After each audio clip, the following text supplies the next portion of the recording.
Guys. വേറെ അവിടുത്തെ taste അല്ല, വേറെ ടേസ്റ്റാണ്. അത് നമുക്ക് കൂടുതൽ കഴിക്കാൻ പറ്റത്തില്ല. നമ്മൾ ഓർഡർ ചെയ്യും, പക്ഷേ കുറച്ചേ കഴിക്കാൻ പറ്റത്തുള്ളൂ. പിന്നെ ബാക്കി നമ്മൾ പാർസൽ ചെയ്ത് ഇവിടെ കൊണ്ടുവന്നിട്ട് ചിലപ്പോൾ രാവിലെ ചൂടാക്കിയായിരിക്കും കഴിക്കുന്നത്. അത്രേ ഉള്ളൂ. ഫുഡ് നമുക്ക് കഴിക്കാൻ പറ്റത്തില്ല. നിങ്ങൾ വന്ന് നോക്കിയാലും നിങ്ങൾക്ക് കഴിക്കാൻ പാടായിരിക്കും. പിന്നെ ചിലവർക്ക് ചിലപ്പോൾ പിടിക്കുമല്ലേ. അപ്പോൾ ഇതാണ് നമ്മൾ സ്റ്റേ ചെയ്ത ഈഗിൾ നെസ്റ്റ് എന്ന് പറയുന്നത്.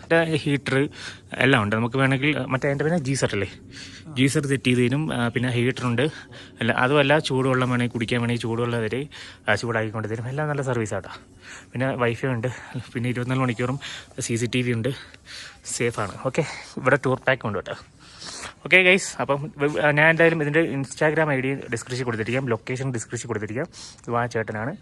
ആ ചേട്ടനെ വിളിച്ച് കഴിഞ്ഞാൽ ടൂർ പാക്കും നിങ്ങൾക്ക് അറിയാൻ പറ്റും. അപ്പം മറ്റേ നമ്മൾ ലേസിക്ക് കഴിഞ്ഞ് കുറേ ഇങ്ങ് ഓടി വന്നിട്ടാണ്. അപ്പം പിന്നെ അവിടെ ഒരു എയർപോർട്ട് ഉണ്ടായിരുന്നു. ആ എയർപോർട്ടിൻ്റെ ഫ്രണ്ടിൽ വെച്ച് നമുക്ക് വീഡിയോ എടുക്കാൻ പറ്റത്തില്ല. അത് കാരണം കൊണ്ട് നമ്മൾ എയർപോർട്ടൊക്കെ കഴിഞ്ഞ് കുറച്ച് കഴിഞ്ഞിട്ടാണ് വീഡിയോ എടുക്കുക. അടിപൊളി രസമുണ്ട്.